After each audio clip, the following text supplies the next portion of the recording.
नमस्कार मेरे प्यारे दोस्तों, कैसे हैं आप सभी। उम्मीद करती हूँ आप सभी अच्छे होंगे। तो दोस्तों, आज फिर मैं एक नई कहानी लेकर आई हूँ जिसका टाइटल है लिफ्ट। कैसे चुड़ैल और पिशाच एक औरत को लिफ्ट देते हैं और उसके साथ क्या क्या घटनाएं होती हैं, ये जानने के लिए मेरी ये कहानी जरूर सुने। लेकिन इससे पहले मेरे चैनल को लाइक करें, शेयर करें और सब्सक्राइब करना ना भूलें। तो कहानी शुरू करते हैं आज की। लिफ्ट। कसाड़ी घाट, मुंबई नासिक हाईवे।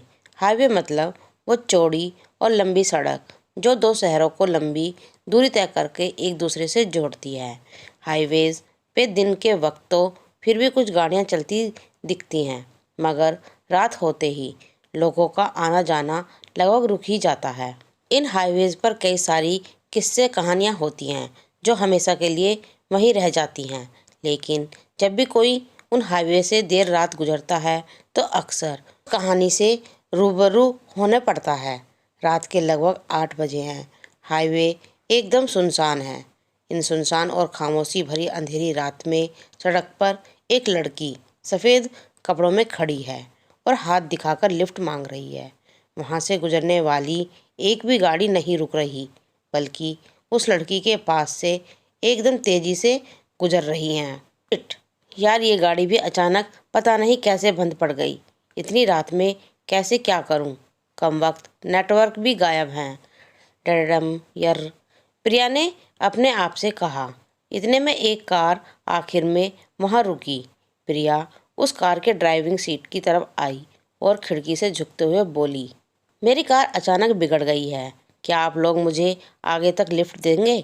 उस कार में 2 सवारी बैठे थे, एक आदमी जो ड्राइव कर रहा था और एक औरत जो उसके बगल में बैठी थी। उन्होंने प्रिया को पीछे बैठ जाने के लिए कहा। रास्ते में प्रिया ने बात शुरू की, आप दोनों का बेहद शुक्रिया जो मुझे देखकर कार रोक लिया, मुझे लिफ्ट देने के लिए राजी हो गए। मैं पिछले 1 घंटे से वहाँ खड़ी मदद मांग रही थी, मगर कोई नहीं रुका। 1-2 कार गुजरी, मगर किसी ने भी मुझे लिफ्ट देने के लिए अपनी कार नहीं रोकी। अच्छा हुआ आपने कार रोक दी, वरना शायद आज रात इसी हाईवे पे गुजारनी पड़ती। पर कोई किसी को लिफ्ट नहीं देता, खासकर जब कोई सफ़ेद पोशाक में हो। लोग भूत समझ लेते हैं, प्रिया ने हंसते हुए कहा। उसने एक सफ़ेद रंग की टी शर्ट और ऊपर से एक सफ़ेद रंग का जैकेट पहन रखा था। हम देते हैं लिफ्ट। वैसे भी भूत केवल सफ़ेद कपड़ों में ही रहते हैं, ये किसने कहा? नहीं मानती। भूत कहीं भी हो सकता है, कोई भी हो सकता है। आगे बैठी महिला अपनी कार के फ्रंट मिरर में से प्रिया को देखते हुए बोली। प्रिया की मुस्कान थोड़ी सी सिमट गई। मेरा मतलब है हम सब में एक भूत है, वो महिला हंसते हुए बोली। प्रिया को थोड़ा ठीक लगा। बाय द वे, मेरा नाम प्रिया है, मैं यहाँ की रहने वाली हूँ।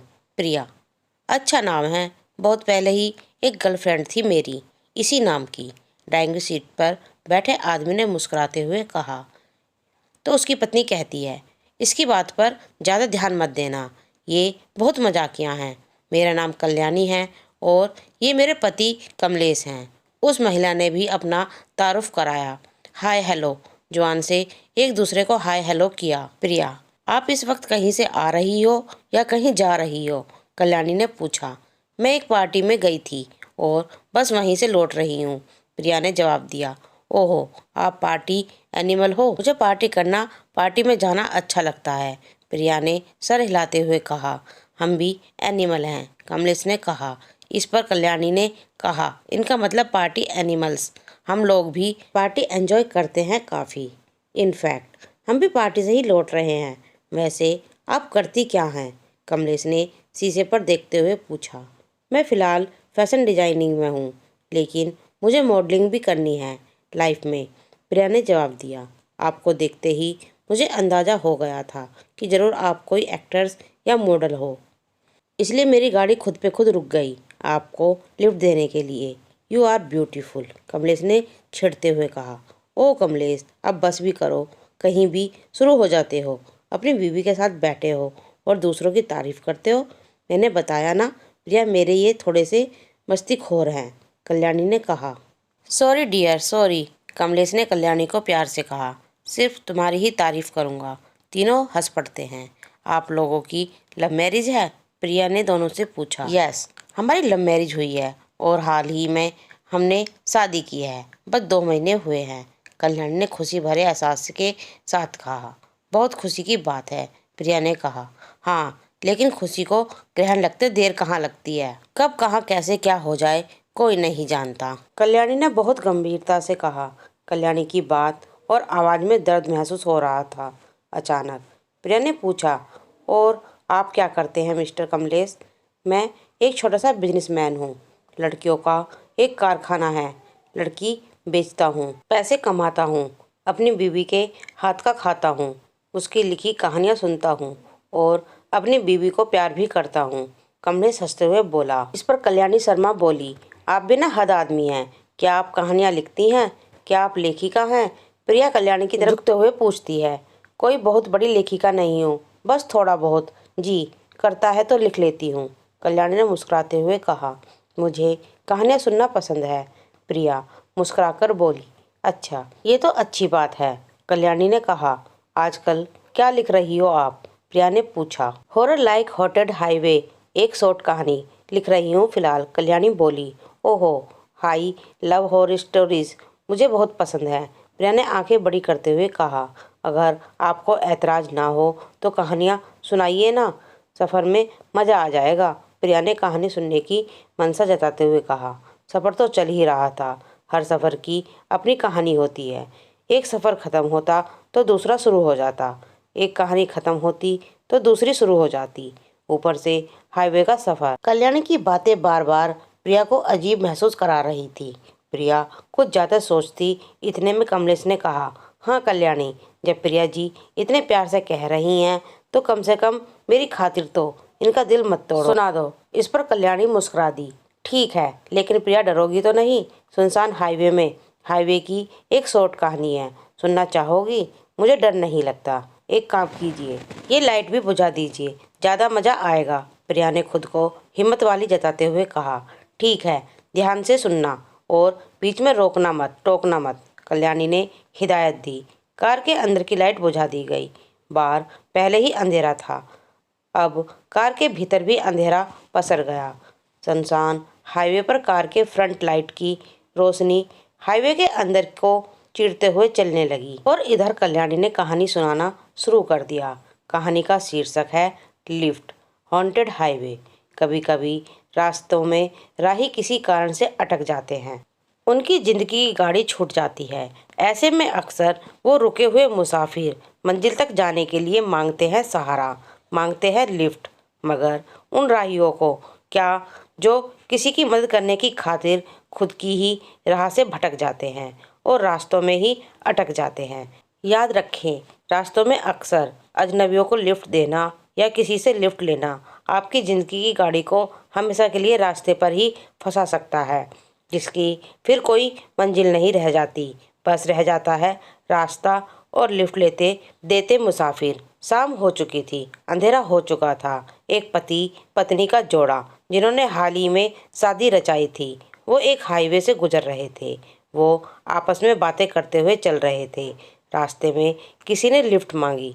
दूर से ही देखकर कार में बैठी महिला ने अपने पति को कहा, हाईवे में ये कौन अभी लिफ्ट मांग रहा है? मत रोको, पता नहीं कौन हो।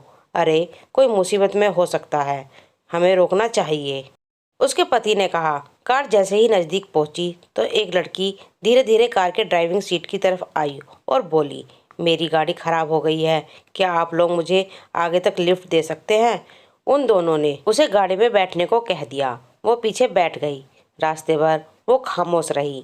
बीच में उन शादीशुदा जोड़े ने उससे बात करने की कोशिश की, मगर वो लड़की खामोश ही रही। इस पर उन्हें अजीब सा लगा कि ये लड़की न अपने बारे में कुछ कह रही, न हमारी बातें सुन रही है, न कोई जवाब दे रही है। इतने में अचानक कार के आगे एक अजीब सा जानवर पता नहीं कहाँ से आ गया। फ्रंट लाइट की रोशनी में वो नजर आ रहा था। एक काला सा जानवर, बिल्कुल बिल्ली जैसी थी, बस उसका आकार थोड़ा सा बड़ा था। रोशनी में उसकी आंखें बहुत चमक रही थीं। आदमी ने अपनी कार रोक दी। उन दोनों को थोड़ा अजीब सा लग रहा था, लेकिन फिर वो जानवर चुपचाप वहां से गुजर गया। जब उस आदमी ने दोबारा कार को चालू किया तो उसकी नज़रें ऊपर लगे मिरर पर सहसा चली गई, तो उसने देखा पीछे वो लड़की नहीं थी जिसको लिफ्ट दिया था। वो मुड़कर देखा तो पीछे उस लड़की को नहीं पाकर हैरान हो गया। उसकी पत्नी भी ये देखकर डर के मारे काँप उठी। उन्होंने तुरंत यहाँ से जाना जरूरी समझा। कार चालू कर आदमी ने फुल स्पीड में गाड़ी को बढ़ाया और तेजी से चले जा रहा था। वो दोनों डरे हुए थे, इससे पहले कहीं कुछ बुरा ना हो जाए। वो हाईवे पार कर लेना चाहते थे। अचानक सामने से फिर वही लड़की उनके कार के आगे आ गई और उनके कार के कांच में चिपट गई। वो दोनों बहुत ही ज़्यादा डर गए। इससे कार का संतुलन बिगड़ गया और उनका एक्सीडेंट हो गया। गाड़ी सड़क से बाहर हो गई और किसी पेड़ में जाकर लगी और तिरछी हो गई। कार में बैठी महिला को बहुत चोट लगी थी और वो लगभग मर चुकी थी। वो आदमी अब भी जिंदा था। वो बहुत मुश्किल से वहाँ से उठा और सड़क के पास मदद मांगने चला गया। उसने हाथ दिखाकर गाड़ियाँ रोकने की कोशिश की, मगर एक भी गाड़ी नहीं रुकी। आखिर में उसने एक गाड़ी को रोकने के लिए बीच में खड़ा हो गया, मगर वो गाड़ी भी तेज रफ्तार से चली आ रही थी और वो रुकी नहीं, बल्कि उस आदमी को कुचलते हुए निकल गई। आदमी खून से लथपथ सड़क पर गिरा था। आदमी बहुत ज़्यादा दर्द में था। वो फिर भी रेंगते हुए अपनी पत्नी के पास गया। उसने देखा उसकी पत्नी मर चुकी थी। थोड़ी देर बाद वो भी अपनी पत्नी के पास लेटे लेटे मर गया। 7 दिन बाद रात के लगभग 8 बज रहे थे।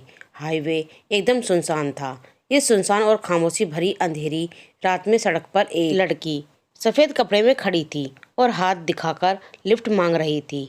वहाँ से गुजरने वाली एक भी गाड़ी नहीं रुक रही थी, बल्कि उस लड़की के पास से गाड़ियाँ एकदम तेजी से पार हो रही थी। उस वक्त एक कार वहाँ से गुजर रही थी।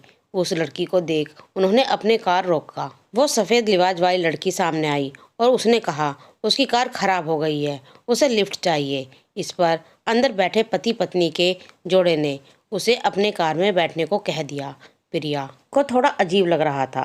कहानी सुनकर वो थोड़ी सी उलझन महसूस कर रही थी, लेकिन वो खामोश थी। कल्याणी ने कहानी को जारी रखा। उस सफ़ेद पोशाक वाली लड़की ने अपना परिचय दिया और उस महिला और आदमी को धन्यवाद भी किया कार रोकने और लिफ्ट देने के लिए। रास्ते भर में तीनों बातें कर रहे थे। वो लड़की काफ़ी बातूनी थी। बात करते करते जब उसे पता लगता है कि वो महिला एक लेखिका है, तो वो उस महिला से कहानी सुनाने की गुजारिश करती है ताकि सफ़र का मज़ा आ जाए। वो महिला एक हाईवे में हुई एक घटना की कहानी सुनाती है। इतना सुनकर अब प्रिया को होश आता है। उसे ध्यान होता है ये तो हमारी ही कहानी सुना रही है। हाईवे, सफ़ेद पोशाक वाली लड़की यानी मैं, एक पति पत्नी का जोड़ा और लिफ्ट और फिर कहानी। प्रिया ने मन ही मन खुद से कहा। उधर कल्याणी अब भी कहानी कह रही थी और उसके कहानी के लफ्ज़ अब प्रिया को डराने थे। कल्याणी ने आगे सुनाया। जब वो महिला कहानी बताने लगी तो एक वक्त के बाद पीछे बैठी लड़की को लगने लगा कि कहानी जैसे वो जानती है। वो बहुत अजीब महसूस करने लगी। उसे थोड़ा थोड़ा एहसास होने लगा कि कुछ गड़बड़ है। हो ना हो ये कहानी उससे जुड़ी हुई है। उसने अपने दिमाग पर जोर डाला, सब कुछ रिवाइंड किया। इधर प्रिया भी वही कर रही थी और वही महसूस कर रही थी जो कहानी की लड़की कर रही थी। प्रिया दिमाग पर जोर डालकर सब कुछ रिवाइंड कर रही थी, यानी अपने दिमाग में सब पीछे करती जा रही है, जैसे कोई फिल्म रिवाइंड होती है। उसी तरह प्रिया के दिमाग में भी सारी छवि और घटनाएं रिवाइंड हो रहे हैं। उसे याद आता है लगभग 6-7 दिन पहले वो पार्टी करके इस हाईवे से घर लौट रही थी अपनी कार में। उसने हल्की सी दारू चढ़ा रखी थी। प्रिया बहुत तेज ड्राइव कर रही थी। रास्ते में उसे एक शख्स दूर से दिखाई दिया था जो भी सड़क में हाथ हिला रहा था। प्रिया को लगा इतनी रात में कौन होगा, जरूर कोई चोर उचक्का ठग होगा या कोई भूत, पता नहीं। उसने अपनी गाड़ी की रफ्तार और तेज कर ली थी और बिना रोके उस आदमी को कुचलते हुए चली गई थी। उसे याद हुआ कि मैंने अपने कार से उस दिन इसी हाईवे में किसी को कुचल दिया था। वो उस औरत का पति था। वो खुद से सारी बातें मन ही मन कहने लगी। ठीक 7 दिन बाद यानी आज शाम इसी हाईवे में मेरी गाड़ी खराब हुई। मैं लिफ्ट के लिए रुकी और इस गाड़ी में बैठ गई। अब प्रिया को सब कुछ समझ आ गया। जो हुआ सब कुछ कल्याणी की कहानी में शामिल था और वो लड़की जो उस कहानी में लिफ्ट मांग कर बैठी है कोई और नहीं बल्कि मैं ही हूँ। ये बात प्रिया जान गई। वो जान गई वो वही आदमी था। कल्याणी ने आगे बताया। उस महिला ने लड़की को जाहिर किया और बोली कि जिस कार में तुम बैठी हो ये वही कार है जिसका 7 दिन पहले एक्सीडेंट हो चुका है और हम वही शादीशुदा जोड़े हैं। यदि तुमने उस दिन कार रोककर उस एक असहाय आदमी की मदद की होती, अपने कार से उसे कुचला नहीं होता, तो शायद आज हम जिंदा होते। तो दोस्तों, मेरी कहानी यहीं समाप्त होती है। आपको ये कहानी कैसी लगी कमेंट में लिखकर ज़रूर बताएं। धन्यवाद।